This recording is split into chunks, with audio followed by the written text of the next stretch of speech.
Opa pessoal, beleza? Vamos lá para mais uma videoaula aqui.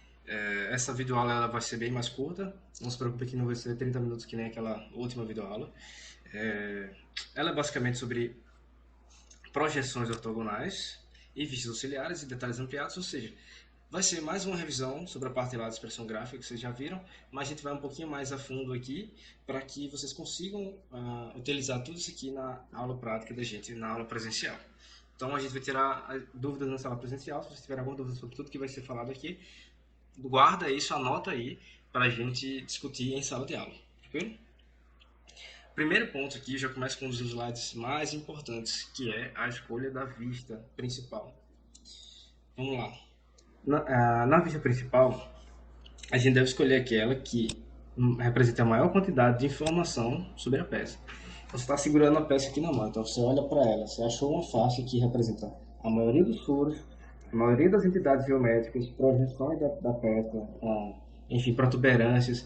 Essa vista que mais representa, você deve pegar ela e jogar no papel e utilizá-la como vista principal. A partir dela, as outras vistas vão ser derivadas.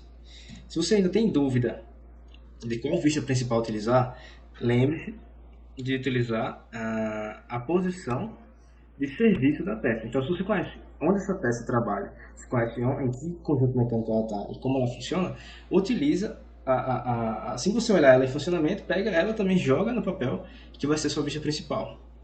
Quanto aqui a esses exemplos que tem aqui do lado.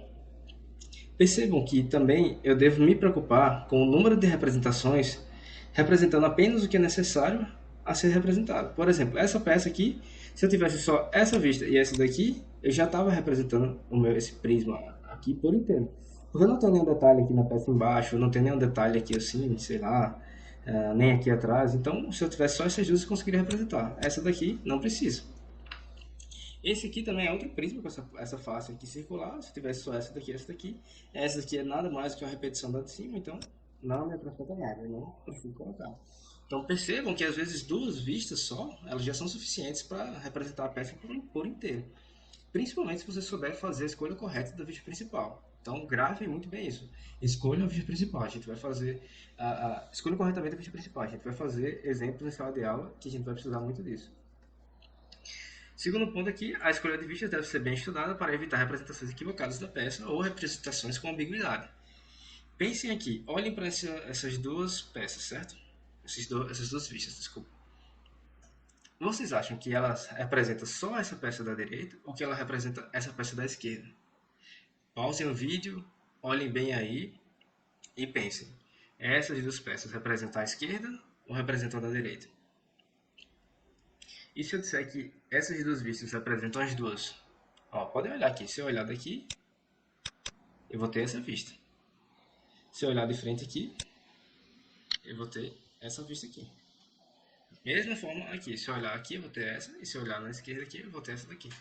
Então percebam que aqui a gente tem uma ambiguidade.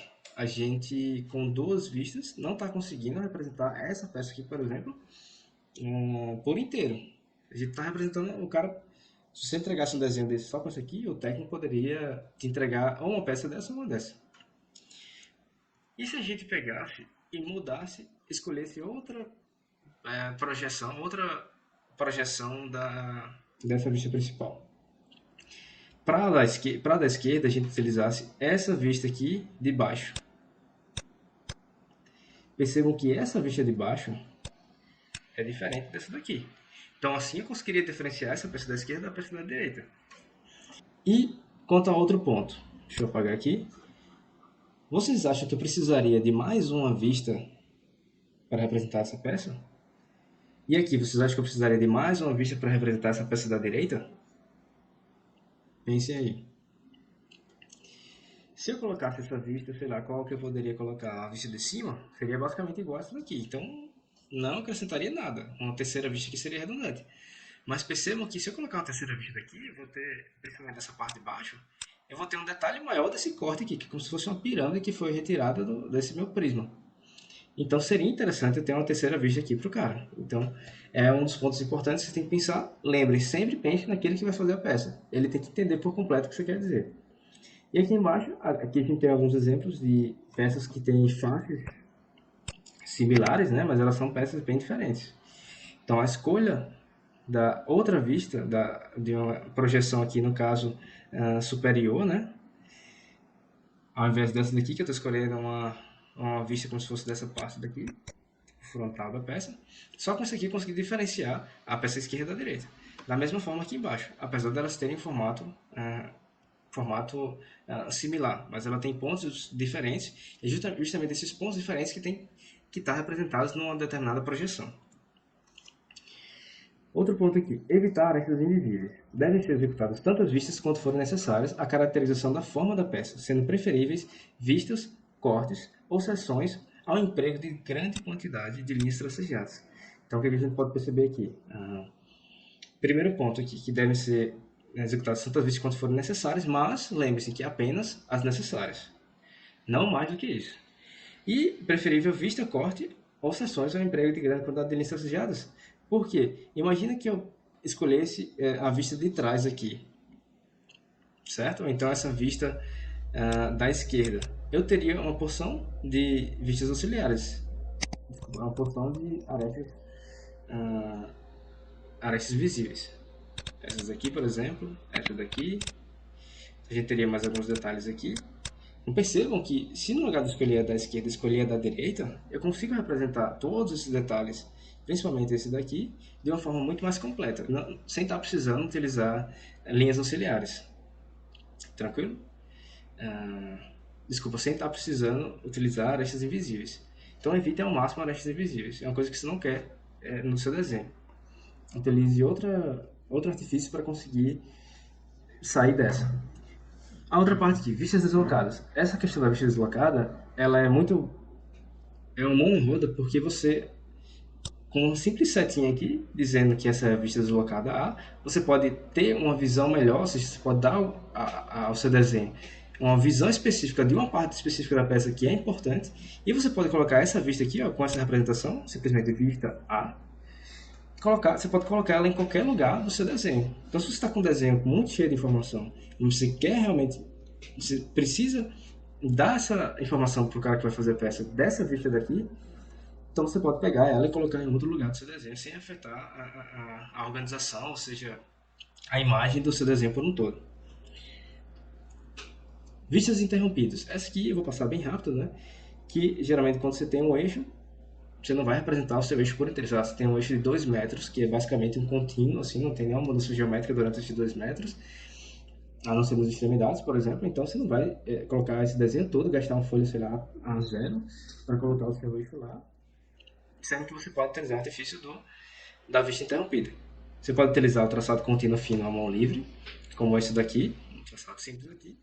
Para aquela parte que é contínua da peça, que não tem nenhum detalhe a mais, você utiliza ele e representa e dá o enfoque nessas partes aqui que são mais detalhadas da peça. Outra forma é utilizar o traçado contínuo fino em zigue-zague. Isso aí é só uma diferença que você pode utilizar tanto um quanto o outro. Outra forma se você tem uma barra sólida, você pode utilizar esse traçado aqui, contínuo. O pessoal aí que paga a mecânica dos sólidos, acho que já viu algum professor fazendo isso aqui. Se ele for um tubo, você pode representar de forma parecida, mas mostrando a parede do tubo. Ou se for alguma coisa de madeira, você pode utilizar essa representação. A mão livre, tudo isso é possível. Vistas de detalhes ampliados. Acho que também todo mundo não vai ter muita dificuldade disso, mas é importante que quando você tem um detalhe como esse daqui, ó, que é muito pequeno, imagina cotar isso aqui.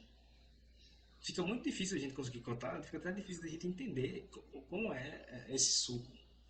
Então a gente faz uma vista de detalhe ampliado. Para fazer ela, a gente faz em zonas pequenas e faz uma zona envolvida por um círculo, um traço com cor fina, mais uma letra maiúscula. Então aqui a gente circula o local da peça que a gente quer ampliar e fazer o detalhe, e em qualquer lugar do desenho, ou abaixo, ou em qualquer lugar, você vai lá e coloca a letra referente que vai identificar essa vista em detalhe ampliada.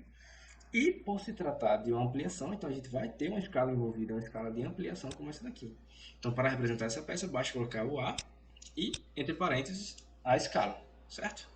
Você pode tanto fazer assim, ó, como se fosse uma borda aqui pegando essa borda aqui do tipo, vindo daqui, seja como se fosse daqui, ó, até aqui, né?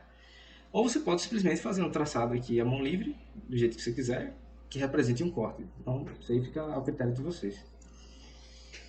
Só o detalhezinho, né, para lembrar mais uma vez, a letra e a escala. Sempre tem que ter a letra e a escala. Vamos lá, vistas auxiliares. As vistas auxiliares a gente vai utilizar quando a gente tem detalhes projetados que não são paralelos aos planos de projeção. Se a gente for fazer uma representação como essa daqui, ó, que o plano de projeção ele é um plano assim, desculpa, peraí, é um plano assim reto, né? Sendo que o meu detalhe ele bate assim com, ó, se ele vier aqui, ele vem com angulação com esse ângulo. Então fica ralado demais a gente conseguir sair desenhando, principalmente a mão livre, os desenhos assim, com essas, os círculos vão ficar como se fossem elipses e enfim, não vai representar esse meu furo como eu gostaria. Então a gente utiliza as vistas auxiliares, que nada mais é do que você pegar aqui nesse mesmo eixo de simetria, desculpa, nessa mesma linha de centro aqui, você vai desenhar a vista como se fosse olhada justamente longe, na mesma direção da minha linha de simetria, desculpa, da minha linha de centro, certo? Então assim a gente consegue ter a representação do furo bem certinho aqui por completo. Diferentemente daqui, que eu estaria não conseguiria olhar para o furo sem ver sem ver a parede dessa parte do furo, né? Então é simples, basicamente a gente vai pegar essa vista e colocar aqui do lado na mesma linha. E vocês percebem que fazer isso aqui que ele está demonstrando é incorreto. Por que é incorreto? Porque isso aqui não é uma vista auxiliar. Nesse caso, isso é um caso clássico de aplicação de vista auxiliar, porque o meu detalhe não está paralelo ao plano. E eu não vou representar assim, eu vou representar assim e assim, certo? Mas fica a pergunta para vocês aqui. Olhem para esse desenho específico. Vocês acham que esse desenho aqui precisa de vista auxiliar? Pause, olhem para o desenho e pensem bem. Eu precisaria de uma vista auxiliar aqui para olhar o desenho aqui assim? Não, né? Porque se eu fizesse nesse caso aqui, eu teria algo muito parecido com essa situação que vocês estão vendo aqui. Eu não preciso nesse caso porque o meu plano de projeção está aqui, ó. E esse furo ele está normal a esse plano de projeção. Então, simplesmente, se eu fizer a vista superior aqui ou inferior, eu vou ter a circunferência perfeita, certo? Vistas auxiliares mais parciais. Olhem para essa peça. Percebam que ela é uma indicação de vista auxiliar, né? Porque ela tem esses detalhes aqui e esse detalhe aqui, que eles estão em angulações diferentes. Mas e se eu desenhasse essa peça, a vista auxiliar inteira aqui, sei lá, algo assim, isso acrescentaria alguma coisa? Primeiro que eu não conseguiria, né? Porque se eu fizesse a mesma coisa aqui, eu teria um choque. Eu não conseguiria representar. Então é muito comum utilizar vistas parciais em casos de vistas auxiliares, como essa daqui. Simplesmente eu fiz um corte, eu não preciso representar essa parte da peça daqui, porque eu vou ter várias arestas invisíveis sendo representadas nela aqui.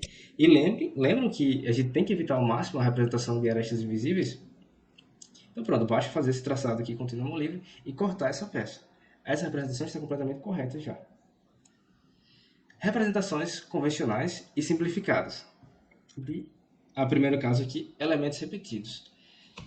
Uma das formas da gente representar peças com vários elementos que se repetem ao longo do tempo no padrão X é simplesmente subtrair eles, não representar eles por inteiro e representar simplesmente suas marcações nas suas linhas de centro que representam exatamente a posição deles. E na cotagem a gente vai ver que a gente vai dizer exatamente quantos elementos desses existem, sei lá, 3 elementos ou 5, 6, enfim. O mesmo vale para essas situações aqui, ó. Eu simplesmente desenho essa que é o traço ponto e vou colocando aqui onde cada um desses estaria. Claro que essa representação só fica completa quando a gente for ver lá na frente na parte de cotagem, onde a gente vai ter que dizer quantos elementos realmente existem aqui. Outras representações convencionais é o plano de simetria. Isso está em desuso hoje em dia, principalmente pela facilidade dos programas CAD. O que acontecia antigamente era o seguinte, eu tinha essa peça daqui que ela era simétrica, então não havia necessidade de eu representar essa outra parte aqui, da lateral direita da peça, porque se eu traçasse aqui essa linha de simetria, já era suficiente para o cara que olhasse entender que o outro lado é a mesma coisa que rebater essa parte aqui, certo? Mas para quem tiver, digamos que cai isso na prova, então vocês podem utilizar simplesmente a linha de simetria sem representar a parte direita da peça, para facilitar a vida de vocês ganharem tempo. E para finalizar aqui, essa representação convencional de elementos fundidos. Por exemplo, essa peça daqui, se ela for feita por fundição, o que vai acontecer é que algumas arestas aqui, algumas partes da peça, elas vão ser suaves. Ó, percebam aqui, por mais que no desenho eu fizesse alguma coisa assim, o resultado da minha peça por fundição, ele geralmente é abaulado assim. Então a gente não teria aqui um canto vivo, a gente não teria uma aresta viva, só que imaginariamente a gente consegue perceber que era para existir aqui essa aresta visível. Então o que a gente utiliza, a gente representa essas arestas fictícias, que correspondem a uma mudança suave na direção das superfícies, com uma linha contínua fina que não intercepta as arestas visíveis. Então é só um detalhezinho aqui, ó. A linha contínua fina e ela não encosta na aresta visível. Então esse aqui é um caprichozinho, é um detalhe que deve existir quando vocês estiverem pensando em criar um elemento que vai ser feito por fundição. Vocês têm que pensar em como ele vai ficar depois do processo de fundição. Mais uma vez aqui eu chamo a atenção para essa questão de sempre o modo de fabricar a peça está sempre atrelado ao desenho. Então sempre pense nisso. Sempre que você for fazer um desenho, pense no cara que vai fazer essa peça olhando para o seu desenho. Não esqueçam disso. Tranquilo? Como eu disse, foi uma aula mais curta, é uma aula mais condensada assim, de conceitos. Então a gente fica por aqui e até a aula presencial.